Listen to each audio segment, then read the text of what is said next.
So we're at Photo London, Fred, and this is the main big building. It's sort of a temporary structure as kind of tent, and this is where all the big galleries, which I think kind of probably pay for the event by their presence, and the customers to these big galleries are probably quite conservative in nature, and so the art, the photography probably reflects that. So let's have a stroll around and see what you think.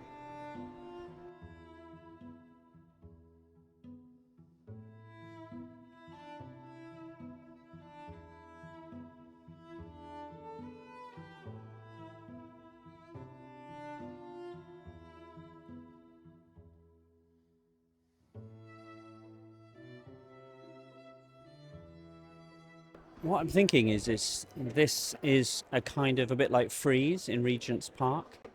So it's very international and it's dictated by the market. I think it's a kind of smorgasbord, a kind of massive kind of potpourri of different styles. And in a way, that's the problem, because it doesn't really know how to kind of be in a world that's changing and being affected by AI and things like that. And then some of the photographs hark back to a golden era. So there's a whole series on Bill Brandt, which was great to see. Come with me and I'll show you the Bill Brandt.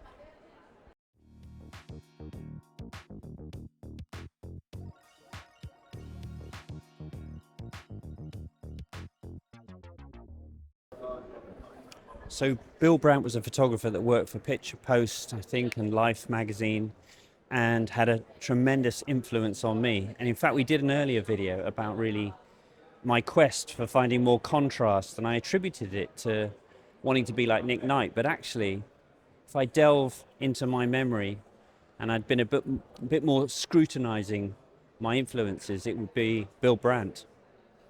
A lot of this I can't really put on YouTube. What, because of nudity? Yeah. It's very abstract though. Yeah, it might get away. I'm not going to zoom into any. It's a bit like the sculpture Henry Moore, isn't it?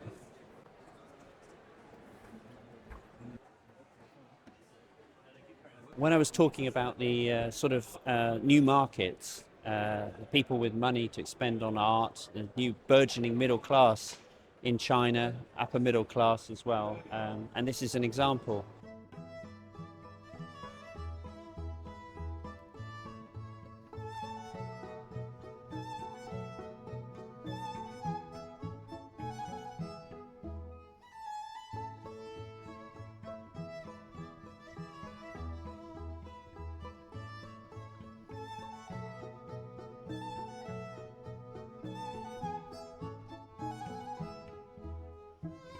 Sort of set pieces, aren't they? Yeah.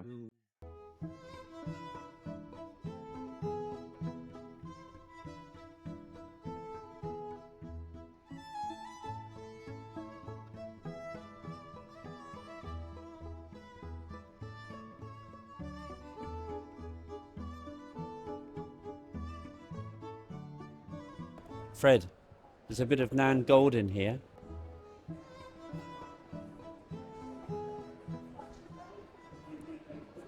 Your bedside table. This is not the picture I have on my bedside table, but we've talked about. I think we've talked about Nan Goldin. She was part of a community of people, a bit like Diane Arbus.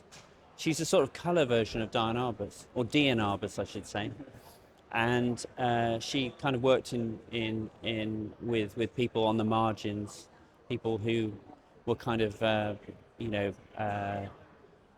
having a chaotic lives, drugs and sex and stuff like that. And she documented her life, and but she did it in a very imperfect way, but a very intimate way.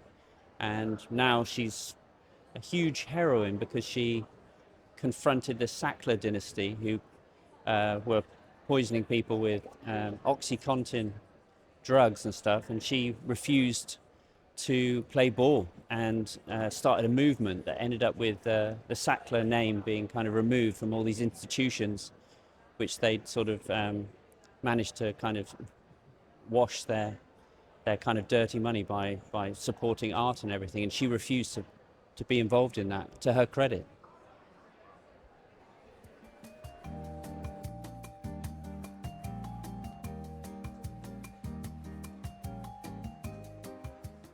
It's all quite a mixture, really. A bit like the RA exhibition at the Royal Academy, where people across all these different disciplines can enter, and it ends up being a bit like a jumble sale. So there's no sort of coherent, consistent theme. So I guess you could say there's something for everyone. There's a nice picture here by Duffy, who worked alongside Bailey, of David Bowie. Have you done Bowie? No, God, no. I was too. I never got the opportunity.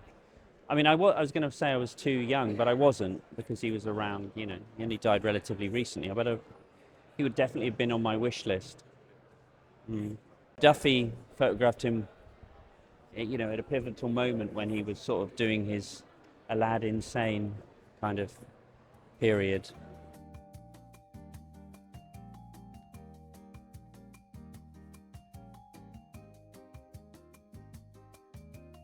So, as serendipity dictates, I bumped into Justin Sutcliffe, World Press Award winner.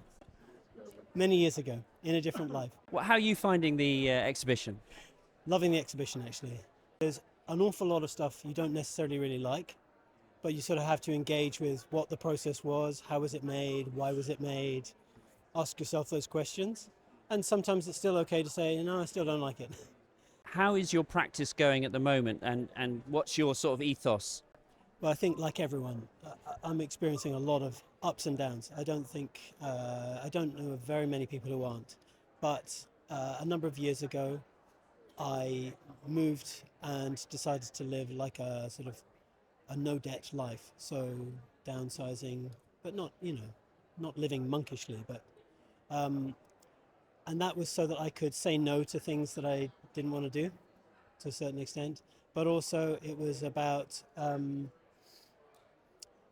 being able to get to a point where 1 or 2 days work a month would essentially meet the overheads of my life, meaning that I could focus on fewer jobs, probably at a higher day rate than I had previously been earning, and in the process trying to find things that are more interesting.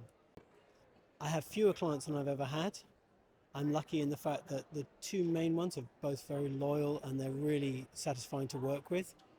But I still suffer like everyone else, those ups and those highs and downs. Like last week, very busy, and the next week, not.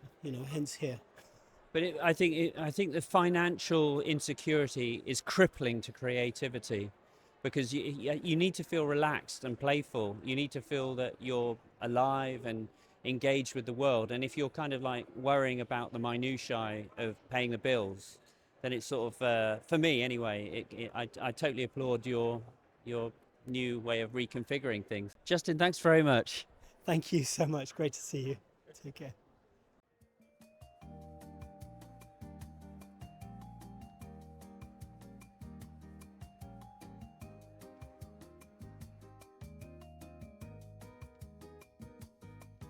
So we've left the big kind of commercial gallery in the middle, and we're downstairs in the London exhibition, and these pictures caught my eye, and I was pleased to see they were by Nigel Shafran, who I've been a fan of for a long time.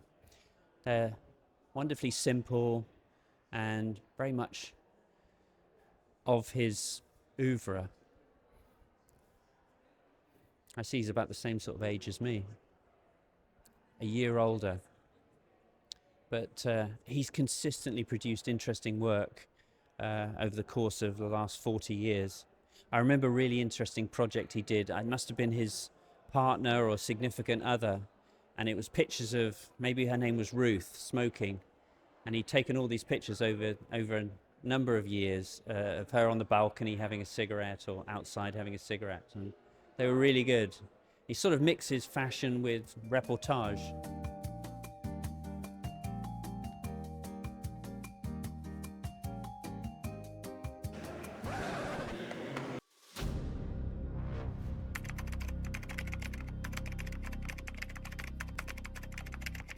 fantastic. The glorious Zed Nelson, of which I've never Uh, been called glorious. yeah, but he is thank you. glorious. I always thought he looked a bit like Marlon Brando. I'll take that. But one of the concepts that I always liked was your concept of negative networking and avoiding doing that. You want me to explain what that is? Well, I mean, all it is it's what I call it in the morning. It's like the morning after, where I've been to an event full of like important people, and then I think of the things I said and did, and then in the morning I realised that what I did was not network, but I did negative networking, where I'm not even going to go into the details. This is a very unfair questioning. I don't do it on purpose, I might add, and I'm not mean to anyone at all. But it's just the way you kind of, in the middle of a conversation, you know, you kind of bring out some great theory and then it doesn't land well, or it's too honest or something. It dies. But yeah, thanks for bringing that. It dies in the air. Oh no, it doesn't die in there, because at the time it seems funny. Yeah. It's more straight after. Yeah. And I know you're going to ask me for an example, and I'm not going to give you one now. I would never do that. And the reason I like that is because it gives me license to not attend things and not cultivate these relationships and not kind of cynically, in a mercenary way, try and form friendships with people that might be useful. Yeah, exactly. And in fact, negative networking only works in the context where someone tells you that you should go out there and network, and then you actually go to an event where, you know, that's what people are doing, and then you realize that you did more harm than good by just being there. So yeah, stay at home is my advice. It was so nice to bump into him. And unfortunately, I'm very embarrassed to say the batteries ran out of my digital recorder.